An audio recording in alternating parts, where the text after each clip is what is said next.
What is up, everybody? Welcome to episode number 4 of Not Just the Tip. With me, Jason Moncannell, back from the dead. Obviously, we had the week off last week. I do apologise for that. We had a bit of family sickness in the household, so myself, my wife, and Nate all went down with a case of the cold. Obviously, not COVID related, fortunately for us, but yeah, when you've got an entire sick family, no one sleeping, and attempting to record a podcast in lockdown with a sick toddler was going to be almost impossible. So, at least I didn't give you any more dodgy tips last week. Now, obviously, the Olympics have finished. It was really great to have the Olympics on for that 2-week period so we could actually watch some things while we're locked down. Obviously, look, amazing efforts all around from the Australians, particularly the girls. Absolutely killed it, especially the girls in the pool. But everyone's done that stuff to death. So I want to talk to you just briefly about the events that really mattered to me. And the first of those events was the Boomers winning the bronze medal. Now, this was so good to see. We finally got the monkey off our backs. The Boomers have never medalled in a major competition. And that means World Championships and the Olympics. I believe we have finished fourth 4 straight times in the Olympics. And I know we just finished fourth in the World Championships as well. And I got to admit, I was really, really scared going into this game because I saw this happen at the World Championships and I saw this happening at the last Olympics as well, where we looked amazing through the group stages and then we saved our worst 2 games for the semi-final and also for the bronze medal playoff. But fortunately for us, Paddy Mills has just had enough of losing. So, obviously, Boomers defeated Slovenia 107 to 93 points. Key stats out of the game. Australia shot 54.8% from the field. That is an extremely high field goal percentage, especially in international basketball where the refs are far more lenient on defensive players. It's why I really enjoy watching these games because defensive players are actually allowed to defend, unlike the NBA where pretty much you breathe out too hard on a player and they call a foul for it. Now, hopefully some of those rules are looking like they're going to change in the NBA next season, which is extremely exciting to see happen. But we'll wait and see what happens with that. But yeah, key stats out of the game. Australia, 54.8% field goal percentage. Very, very high level shooting. But Paddy Mills, what a superstar. 42 points, 9 assists in 38 minutes. So he played all but 2 minutes in this game and was at a high level the entire game through. He just came out. He just wanted to put us on his back and just take this home back to Australia. So it was a pretty amazing performance. It's his career high at the Olympics. Paddy Mills also made the MVP team from the Olympics as well. And I believe, obviously, that performance was a really, really big part of that. But someone else I'd like to single out is a bit of a sort of new superstar coming through our ranks, which is Matisse Thybulle. So he was an absolute all-round superstar in this game. So he played 30 minutes. And listen to this stat line. So he scored 11 points off 5 out of 6 shooting. He had 0 turnovers. He had 3 steals, 1 block, 4 assists, 5 rebounds, and 3 of them were on the offensive end. Now, anyone who's played basketball before knows offensive rebounds are, number 1, extremely difficult to get, but number 2, those second chance points are worth their weight in gold. His athleticism on both ends of the floor was a really, really big key for us in this game. Because one thing that doesn't show up on these statistics is the amount of shots he forces the opposition player to change mid-shooting motion. So he might not get a steal, he might not get a block, but I would love to see the stats on the amount of opposition shots that he affected and that were therefore missed because of his defensive pressure. His athleticism, his ability to close out on the 3-point line, he was really big for us. Really, really big for us in certain points in that game. So obviously you've got guys in our team like Paddy Mills, like Joe Ingles, who, look, they may not be going around again next time, but having guys like Matisse Thybulle coming through, hopefully maybe next time around Ben Simmons might come through and play for us as well. I know there's a lot of pressure on him to come through and play for the Australian team. I totally understand why he didn't. Obviously, he's staying back to try to actually work on his jump shot because he's getting massive amounts of criticism in the NBA for not having a proper jump shot at the moment. So, look, if for all intents and purposes, if he comes back into the team, or comes into the team rather, next Olympics, we might even go one better than bronze. I also think that just having the monkey off our back just releases that pressure valve. You could see how much the pressure got to us when we played the USA in the semi-finals because we knew that this was going to be our best opportunity to win a medal. I do know that Aaron Baines going down injured early on in the tournament really, really affected us as well in that USA game. We just missed his size. He may not have scored a bunch of points, although he can hit a couple of three-pointers when he feels like it. But we really missed his size just to block the lanes, to get defensive rebounds. The amount of offensive rebounds Team USA was able to get was just too many for us to even go close in winning that game. So, look, I think we are set up to have a really, really bright future in Australian basketball, and it'll be really, really good to watch. Speaking of good to watch, something else that I don't typically watch, but I was tipped onto by, shout out to my mate Duncan, was the men's 109 plus kilo weightlifting final, where Georgia's Lasha Talakhadze won the gold medal. Oh my God. I don't know if any of you guys watched this, but as someone who's obviously just recently gotten back into some form of lifting recently and was quite proud to say that my current deadlift was sitting at 160 kilos, watching these guys go at it was insane. But Lasha was just an absolute beast. So he set all new world records. So if any of you who don't know how weightlifting works, there's two lifts, which is the snatch and the clean and jerk.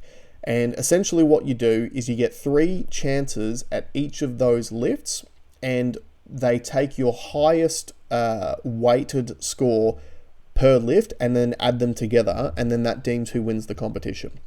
So not only did Lasha snatch 223 kilos, which is a new Olympic and world record, he also clean and jerks 265 kilos, which is a new Olympic and world record.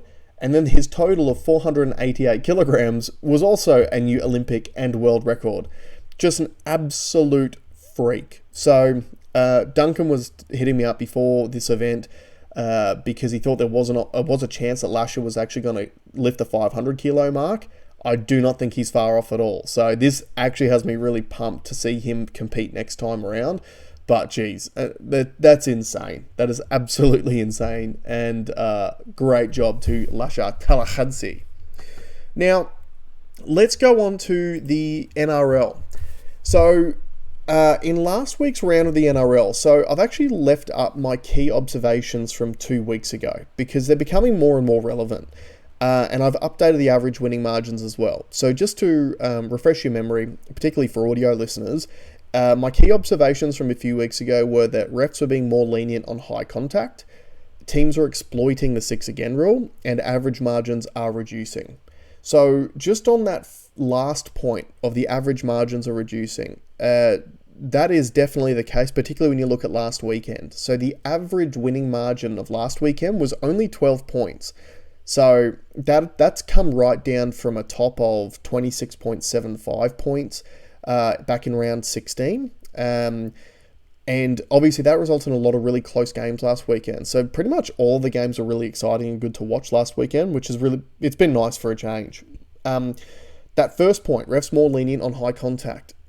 I don't know about more lenient. I definitely think they are obviously way more lenient than they were a few weeks ago, but they're being really inconsistent with their sin binnings and send-offs. So last weekend in the Roosters-Panthers game, I think you had, Jared Warrior-Hargraves sent to the bin for 10 minutes for being Jared Warrior-Hargraves. You had a few other different cases of sin binnings, which they just possibly shouldn't have been. I think Jared's one was just for holding down. It wasn't even for high contact. So I think that was more of a reputation send-off rather than for, an actual proper professional foul. But that came from him trying to exploit that 6 again rule. So at that particular stage of the game, the Roosters had already given up a 6 again, and then Jared Warrior-Hargraves was just trying to milk every possible second out of that 6 again call that he could, and they sent him off for it. So look, that was surprising to see. Sort of maybe took some of the fairness out of a very, very close, tight and exciting game. Obviously, the Roosters versus the Panthers. The Panthers only ended up winning by about 6 points. Matt Burton put his picture up here. He was an absolute superstar in that game. Scored 2 tries. Looked dangerous every single time he got the ball. So I know that Panthers fans will be very, very happy to see how his form is going and how he's carrying the team with Nathan Cleary out, because they still do look very clunky on the offensive end.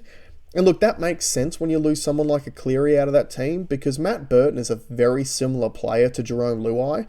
So most successful teams will have a halfback who's very good at, as far as structures go, leading their teams around the park, good kicking games, tactical kicking games, those sorts of things. And they'll have a 5'8" who loves to play off the cuff. So a lot of teams have really good running 5'8s or just very good creative players. And so obviously in the Panthers team, you've got Nathan Cleary, very good structured halfback, leads the team around the park, knows exactly what he's doing. And then you've got Jerome Luai, who's able to play off that with his off-the-cuff sort of play. Makes him very, very dangerous. So when you have Luai at halfback and Matt Burton at 5'8", and Burton is very, very similar in regards to that off-the-cuff sort of play, the Panthers don't really have that guiding force leading them around the park. And I do believe that's one of the reasons why that game was so close. But obviously, sending off Jared Warrior-Hargraves for holding a player down, that there was so many other examples that weekend where you probably could have sent a player off for a professional foul and they didn't. And then I do definitely feel like that was more of a reputation thing. But look, very interesting to see that the average winning margin's down to 12 points now. It's going to be very interesting to see what happens this weekend. Now, a game that I've got my eye on this weekend is, in my opinion, the match of the round. The Brisbane Broncos versus the Sydney Roosters. Now, the reason why I've got my eye on this is it's being played on Friday the 13th. Now, obviously, everyone knows Friday the 13th is a very superstitious day for a lot of people. And if I was a Roosters fan, I'd be extremely scared about playing the Broncos. So it's being played at Suncorp Stadium, so you've got a Broncos home ground. Now, there won't be any fans there, so that probably doesn't really matter. But key points out of last weekend. So last week, the Roosters had 60% of their salary cap out injured. So again, for the uninitiated, in the NRL, you've got a salary cap of about $9 million this year. And that is how much you're allowed to spend on your squad for the year. So Roosters had 60% of that salary cap amount out last weekend. Now, to also put in perspective, James Tedesco, who is playing and is earning every cent that he's being paid, he's on $1 million a year. So he's on about 11% of that salary cap. So in other words, they had 60% out, plus his 11%. You've got the rest of your team that you're able to get on the park, so 16 other players, is only 29% of your salary cap. It's a scary proposition. Look, the Roosters have actually turned me into a fan this year. They're always one of those teams that, as a Broncos supporter, I just hate, because essentially they're the Sydney Broncos. They're that club that's the glamour club that's got all the money, who could afford every player under the sun. A lot of people in the past have always talked about, the salary sombrero that they've got, where it's crazy to think how they managed to fit all of their superstar players under their salary cap and then also continue to recruit more superstar players on top of it. But the steel that the Roosters have shown this year, with the absolute decimation of their roster by injuries, has made me into a fan. I tipped them last week to beat the Panthers. I honestly thought they were going to win that game. And if they don't set off Jared Warrior-Hargraves and have a period without, with an extra man down for that 10 minutes, maybe it becomes a much closer game than 6 points in the end of it. So for them to be able to compete in that game at all is crazy to see. I just feel like it's getting too far now. So if you have a look at my list here, key losses for this week, they're losing Angus Crichton and Jared Warrior-Hargraves. Now, say what you want about Warrior-Hargraves, he is the heart and soul of that forward pack. he leads by example every single week. He brings that grunt up the middle. He's the sort of guy who would look at Payne Haas and go, come over here, young blood, I'm taking you down. I'm going to take you on myself.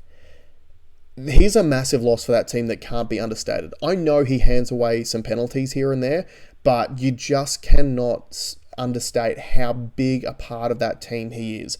And Angus Crichton as well, he's been one of their rocks too in this season. I mean, he's had a couple of games out as well, but the amount of work he gets through on the edge, good defensive work, very good attacking player as well, 80-minute player's got a great motor, runs great lines, like his meaning to the team probably can't be understated either. So, look, I really think that this is a danger game for the Roosters, and I think this is a massive opportunity for the Broncos. So the Broncos this week have welcomed back a couple of players. We've got Thomas Flegler back, who is our origin forward. You've got Albert Kelly, who's come back in at halfback. Albert Kelly, I love watching. He plays so different to what most general halfbacks play.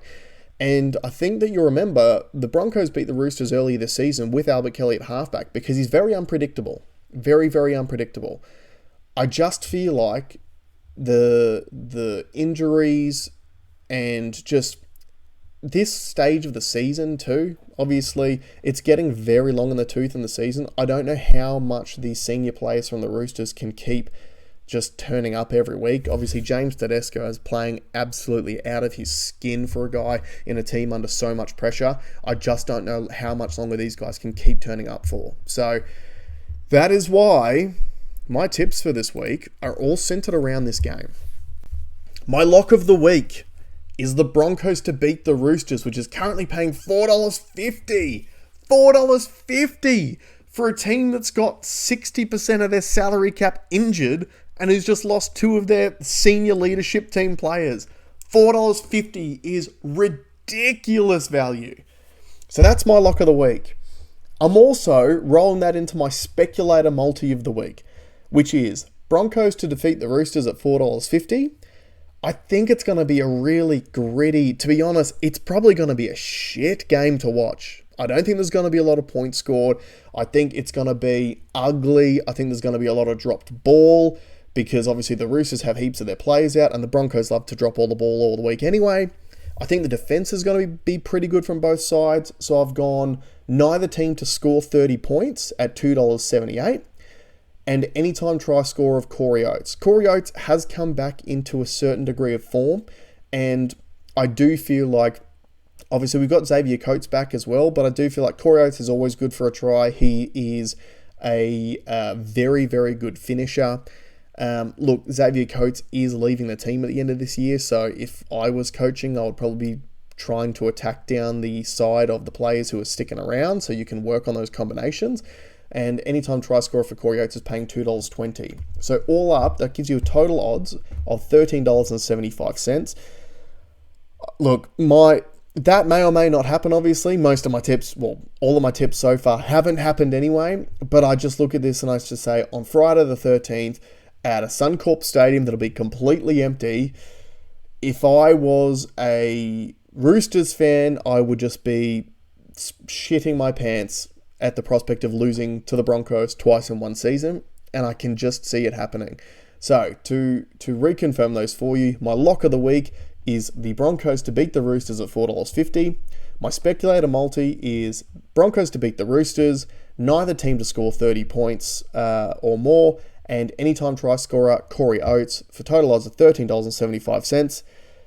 Happy punting. Enjoy the games this weekend. I'm sure there's going to be some crackers. And for any of you that are interstate or, obviously we're probably not too far away from lockdown again here in Queensland. I know Cairns is in lockdown. Obviously thinking of you guys. Sport is one of the best things that we can do at this point in time. So I for one, am really, really fortunate and happy to have it on our screens. So please enjoy the games this weekend. Let me know what you guys will be betting on as well. And like I said, enjoy the festivities. We'll see you next week.